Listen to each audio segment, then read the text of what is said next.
بسم اللہ الرحمن الرحیم۔ السلام علیکم۔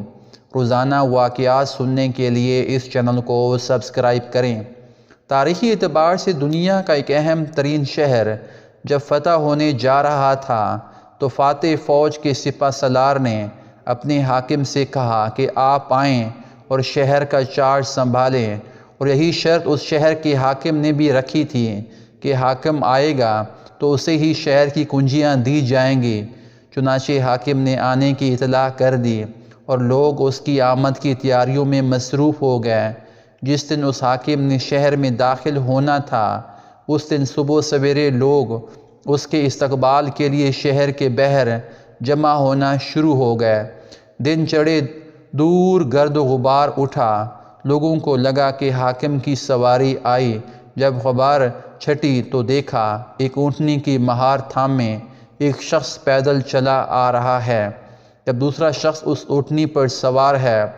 پیدل چلنے والے کے جسم پر جو پوشاک تھی اس پر 14 پیوند لگے تھے۔ پاؤں کیچڑ میں لت پت ہونے کی وجہ سے جوتے ہاتھ میں پکڑ رکھے تھے اور دوسرے ہاتھ سے اونٹنی کو کھینچتا آ رہا تھا۔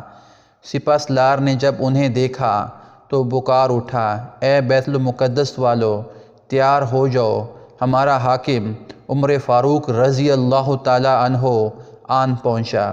بیت المقدس والے رومی حکمرانوں کے ٹھاٹھ سے واقف تھے۔ یہ منظر ان کے لیے ناقابل یقین تھا۔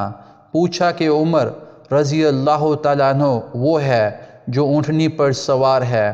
جواب ملا، نہیں، اونٹنی پر سوار تو کوئی خادم ہے۔ عمر رضی اللہ تعالیٰ عنہ وہ ہے جو پیدل چلا آ رہا ہے۔ لوگوں میں چیم گوئیاں شروع ہو گئیں۔ سپہ سالار نے اپنے سامان سے قیمتی پوشاک نکالی اور گھوڑا دوڑا کر عمر رضی اللہ تعالیٰ عنہ کے پاس پہنچا اور کہا کہ آپ یہ پوشاک پہن لیں تاکہ شہر والوں پر رعب پڑ سکے۔ عمر رضی اللہ تعالیٰ عنہ نے جواب دیا کہ عزت کا معیار اس پوشاک میں نہیں بلکہ اللہ تعالیٰ کی فرما برداری میں ہے۔ جب وہ شہر میں داخل ہوئے تو لوگوں نے پوچھا کہ غلام اونٹنی پر سوار کیوں تھا؟ جواب ملا کہ سفر طویل تھا، ہمارے پاس سامان کے کچھ تھیلے تھے جس میں ستو، پانی اور کھجوریں تھیں۔ اونٹنی ایک تھی اور مسافر دو، ایک وقت میں سامان کے ساتھ صرف ایک ہی بیٹھ سکتا تھا۔ طے ہوا کہ ایک منزل ایک مسافر اونٹنی پر سوار ہوگا اور دوسری منزل دوسرا مسافر۔ اتفاق یہ ہوا کہ جب بیت المقدس داخل ہونے لگے تو اونٹنی پر سوار ہونے کی باری غلام کی تھی۔ اس نے کہا بھی وہ پیدل چل لے گا، لیکن میرے ضمیر نے گوارا نہ کیا۔